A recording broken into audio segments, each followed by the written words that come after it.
Hello बच्चों, आप सभी का स्वागत है आपके अपने यूट्यूब चैनल कंपोजर पर। आई होप कि आप सभी अच्छे होंगे। तो आज की वीडियो में देखने वाले हैं हम क्लास 10 सब्जेक्ट हिंदी के वो महत्वपूर्ण प्रश्न जो कि आपके हाफ ईयरली एग्जाम में पूछे जाने वाले हैं। तो हिंदी के देखेंगे और ये सारे प्रश्न आपके प्रीवियस एग्जाम्स में काफ़ी बार पूछे जा चुके हैं। तो बात करें, देखो टोटल 5 पीडीएफ आपको देखने को मिलने वाले। एक पहला जिसमें आपके महत्वपूर्ण निबंध आपको देखने को मिलेंगे, दूसरी पीडीएफ जिसमें आपके इंपॉर्टेंट पत्र हैं, तीसरी जिसमें आपका ग्रामर सेक्शन पूरा कवर किया हुआ है, और चौथी पीडीएफ में आपकी जो पाठ्य पुस्तक है जिसमें आपकी दोनों किताबों के महत्वपूर्ण प्रश्न कवर किए हैं। पांचवी पीडीएफ जिसमें आपके जो संस्कृत के महत्वपूर्ण प्रश्न है वो सारे हमने इसमें कवर किए हुए हैं। जो बच्चे इन पीडीएफ को परचेस करना चाहते हैं, खरीदना चाहते हैं, वो आप कैसे ले सकते हैं वीडियो के लास्ट में देखेंगे। बट उससे पहले इसके कुछ इंपॉर्टेंट क्वेश्चन हम इस वीडियो में कवर करेंगे। और जो बच्चे पीडीएफ नहीं परचेस कर रहे हैं या नहीं करना चाहते हैं वो इतने ही क्वेश्चन तैयार कर ले जितने इस वीडियो में बताए जाएंगे, तो आप इजिली इसमें पास हो जाएंगे। तो बात करें पहले क्वेश्चन की तरफ, आपको लेकर के चलते हैं। फर्स्ट क्वेश्चन बच्चों आपकी स्क्रीन पर है। पहला क्वेश्चन है, देखो आपका लगभग 5 या 6 नंबर का एक क्वेश्चन आता है जिसमें आपको एक काव्यांश का हिस्सा मिल जाएगा, यानी काव्यांश मिल जाएगा और इससे संबंधित प्रश्न पूछे जाएंगे। देखो ये प्रश्न आपका प्रीवियस एग्जाम्स में 2008, 14 और 16 में पूछा जा चुका है। उधो तुम्हो अति बड़भागी, अपरस रहत स्नेह तगाते नाहिन मन अनुरागी। तो ये आपका पहले चैप्टर का एक काव्यांश है। इससे संबंधित जो प्रश्न पूछे जा सकते हैं वो आप यहाँ पे देख सकते हैं कि इस पद का प्रमुख प्रतिपाद्य विषय स्पष्ट कीजिए, या फिर उद्धव को सौभाग्यशाली क्यों कहा गया है। इन सभी के आंसर आपको नीचे देखने को मिल जाएंगे। प्रश्न है अगला, कमल पत्र की क्या विशेषता है। फिर है नाहिन मन अनुरागी कहकर किस पर व्यंग किया गया है। उद्धव और गोपियों में वैचारिक अंतर क्या है। तो यहाँ से आपने इनके क्वेश्चन देख लिए, नीचे आपको इसके आंसर देखने को मिल जाएंगे। तो यहाँ से आप इन सभी को देख पाएंगे इनके आंसर्स भी। चलते हैं नेक्स्ट अगले प्रश्न की तरफ। अगला जो इंपॉर्टेंट क्वेश्चन बच्चों आपके एग्जाम में रहेगा, इसी कविता का एक दूसरा काव्यांश है, हमारे हरी हारिल की लगड़ी। तो इसको आपने देख लेना। अब इससे महत्वपूर्ण प्रश्न बच्चों जो है वो काफ़ी बनते हैं इस वाले काव्यांश से।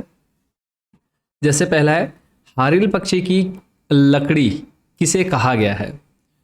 फिर है, हारिल की लकड़ी से क्या अभिप्राय है। गोपियां हरि को हारिल की लकड़ी क्यों कहती हैं। इसी प्रश्न को थोड़ा सा घुमा करके दे देंगे, गोपियों के लिए कृष्ण हारिल की लकड़ी किस रूप में है, अभिप्राय स्पष्ट कीजिए।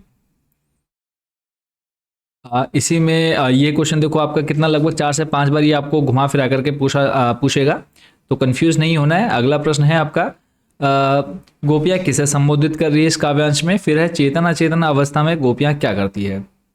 तो इसको आपने देख लेना है। फिर अगला महत्वपूर्ण प्रश्न है, गोपियों को योग की बातें कैसी लगती हैं और क्यों। नेक्स्ट है, गोपियां योग का संदेश किस तरह के व्यक्ति को देने की बात कर रही है। तो एक आपने ये क्वेश्चन देख लेना है। फिर उसके बाद नेक्स्ट जो अगला प्रश्न देखना है वो मैं आपको यहाँ पर बता देता हूँ, क्योंकि देखो आप ऊपर वाला एक बार के लिए छोड़ सकते हैं, बट इसको छोड़ेंगे तो आपको काफ़ी समस्याओं का सामना करना पड़ेगा, क्योंकि इसी काव्यांश से आपके महत्वपूर्ण प्रश्न बनते हैं। फिर उसके बाद नेक्स्ट क्वेश्चन की अगर हम बात करें, अगले प्रश्न पर आपको लेकर के चलते हैं। नेक्स्ट क्वेश्चन आपकी स्क्रीन पर है, श्री कृष्ण के प्रति क्वेश्चन है आपका, श्री कृष्ण के प्रति गोपियों ने अपना अन्यन प्रेम किस प्रकार अभिव्यक्त किया है। इसको आपने एक देख लेना है। फिर चलते हैं नेक्स्ट आपके अगले प्रश्न की तरफ। तो टोटल आपने यहाँ पर देखो इस काव्यांश से संबंधित जितने प्रश्न देखे उन सभी का आंसर आप यहाँ पे देख पाएंगे। तो 1 बाय 1 करके इनको देख लेंगे। जो बच्चे पीडीएफ परचेस करेंगे उनके लिए इजी हो जाएगा ऊपर नीचे करना, नहीं तो आपको वीडियो बार बार आगे पीछे करनी पड़ेगी, थोड़ी सी प्रॉब्लम आपको फेस करनी पड़ेगी। अगला और महत्वपूर्ण प्रश्न बच्चों सबसे, भ्रमर गीत से आप क्या समझते हैं तथा भ्रमर को किसका प्रतीक माना गया। आप ये प्रश्न देख सकते हैं 2012, 15, 16, 22 में पूछा जा चुका है। अगले प्रश्न की तरफ अगला प्रश्न है, परशुराम जी के वचनों के प्रति क्या उल्हाने दिए गए हैं। लक्ष्मण ने अपनी कुल परंपरा के बारे में क्या बताया है। या फिर कुम्हड़बतिया से आप क्या समझते हैं। या फिर यहाँ कुम्हड़बतिया को नहीं में निहित अर्थ स्पष्ट कीजिए। तो इसको आपने एक देख लेना है। तो इन दोनों का आंसर आप यहाँ पे देख सकते हैं। चलते हैं अगले प्रश्न की तरफ। और मोस्ट रिपीटेड क्वेश्चन बच्चों आप इसको बोल सकते हैं कि राम लक्ष्मण परशुराम संवाद में परशुराम के क्रोध करने पर लक्ष्मण ने धनुष के टूट जाने के लिए कौन कौन से तर्क दिए। तो इसको आपने एक देख लेना है। उसके बाद है, कवि जयशंकर प्रसाद आत्मकथ्य कविता के माध्यम से आत्मकथा लिखने से क्यों बचना चाहते हैं। एक आपने इसको अच्छे से प्रिपेयर कर लेना है। फिर है, आत्मकथ्य कविता में स्मृति को पाथेय बनाने से कवि का क्या आशय है। प्रश्न आपका 2008, 9, 13, 15, 16 यानी हर साल ये प्रश्न आपका पूछा जा चुका है। और कविता वाले पोर्शन से ये हमारा आखिरी क्वेश्चन है, फिर मैं आपको लेकर के चलूंगा जो आपके चैप्टर्स यानी स्टोरी वाले चैप्टर्स है उस पर। हट नहीं रही है कविता के आधार पर फागुन की आभा का वर्णन अपने शब्दों में कीजिए। लॉन्ग में आपको ये प्रश्न देखने को मिलेगा आपके एग्जाम में, और प्रश्न आपका देखो 2016, 22, 13 में पूछा जा चुका है।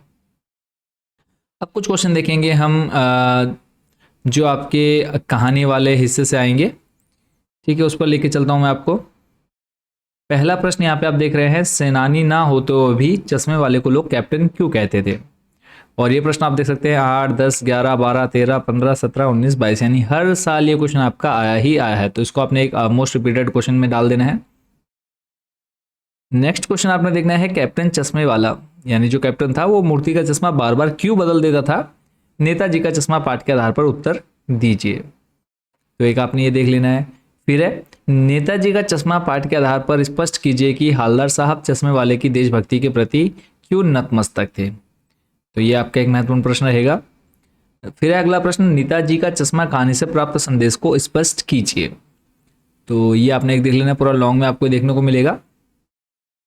सेकंड चैप्टर आपका बाल गोविंद भगत से रिलेटेड, कि इसमें जो पहला प्रश्न है, आषाढ़ की रिमझिम का जनजीवन पर पड़ने वाले प्रभाव का चित्रण कीजिए।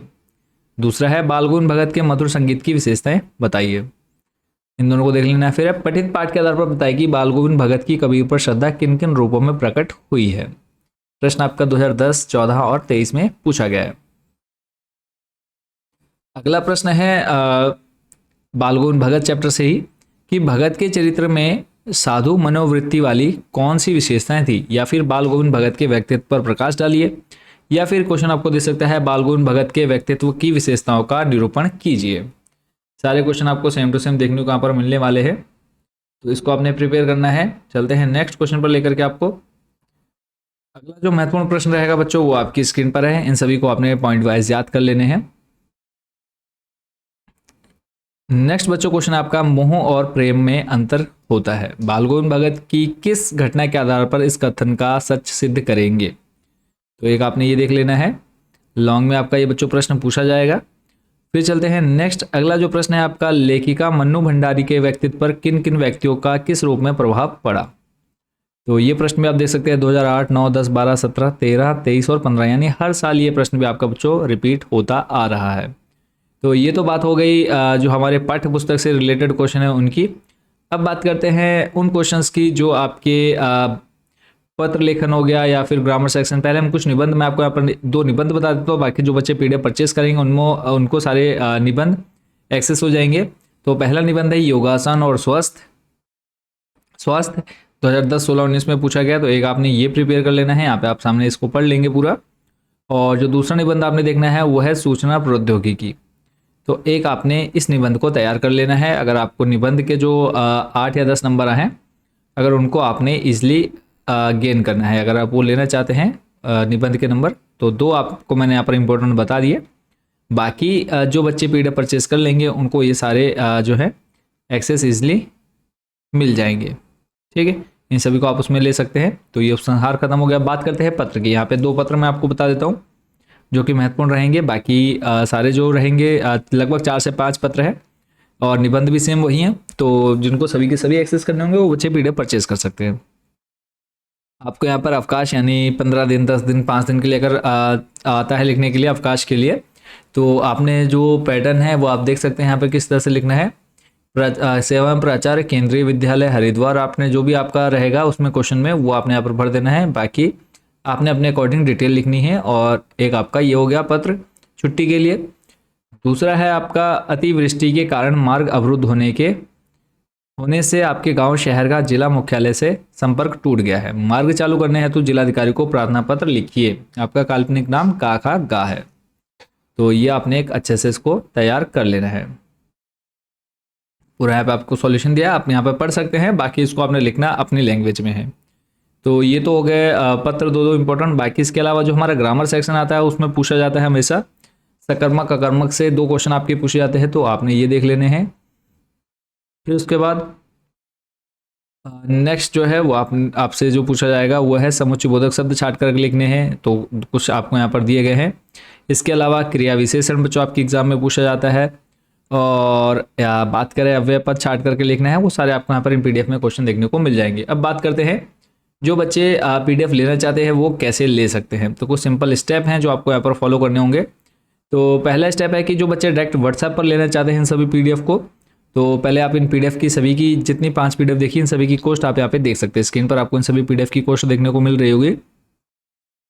अब बात करें कि जो बच्चे डायरेक्ट व्हाट्सएप पर लेना चाहते हैं तो हमें आपको यहाँ पर एक नंबर शो कर दे रहे हैं। इस नंबर पर आप मैसेज करके डायरेक्ट पीडीएफ व्हाट्सएप पर ले सकते हैं।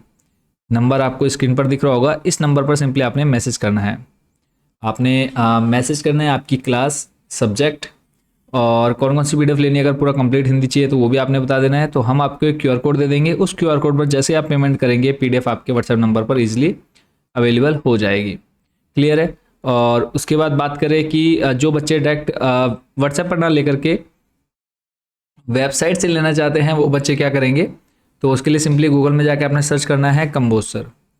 कंबोजर सर्च करेंगे, आपके सामने हमारी वेबसाइट आ जाएगी सबसे फर्स्ट नंबर पर ही। तो सिंपली आपने कंबोजर होम पर क्लिक कर देना है। होम पर आने के बाद आपको कुछ इंटरफेस ऐसा देखने को मिलने वाला है। नेक्स्ट आपने नीचे सिलेक्ट करना ऑप्शन मिलेगा आपको टॉप 30 क्वेश्चंस का, तो आपने टॉप 30 क्वेश्चंस पर क्लिक कर देना है। और उसके बाद आपने अपनी क्लास सेलेक्ट करने लिए 10th में आने के बाद यहाँ पे आपको हिंदी सबसे ऊपर ही देखने को मिल जाएगा, हिंदी पर क्लिक करेंगे। क्लिक करने के बाद आपको यहाँ पर 5 पीडीएफ देखने को मिल जाएंगे, उनके नाम। तो सिंपली किसी पर भी आप एक पर क्लिक करेंगे आप इस पेज पर आ जाएंगे। यहाँ से आपको जो पीडीएफ चाहिए उसको आपने ऐड टू कार्ट कर लेना है। कार्ट करने के बाद नेक्स्ट आपने यहाँ पे प्रोसीड टू चेकआउट, और चेकआउट में आपने अपनी डिटेल फिल कर देनी है। लास्ट आप यहाँ पे टिक करके प्लेस ऑर्डर कर देंगे, और इसके बाद नेक्स्ट आपसे पेमेंट का ऑप्शन मांगा जाएगा। जैसे आप पेमेंट करेंगे आपको वहीं पर 5 से 10 सेकंड के अंदर डाउनलोड का ऑप्शन देखने को मिल जाता है। बात करें कि अगर कोई प्रॉब्लम, कोई इशू आता है आपके सामने, तो वो आपने हमें कमेंट बॉक्स या फिर व्हाट्सएप नंबर मैंने आपको बता दिया है, उस व्हाट्सएप नंबर पर भी आप कॉन्टैक्ट कर सकते हैं। बाकी आप सभी को शुभकामनाएं, अच्छे से तैयारी करते रहिए और बोर्ड एग्जाम में काफ़ी अच्छी परसेंटेज बने आपकी। सभी को बेस्ट विशेष शुभकामनाएं हैं। मिलते हैं नेक्स्ट वीडियो में अदर सब्जेक्ट के इंपॉर्टेंट क्वेश्चन के साथ। Thank you so much watching for this video.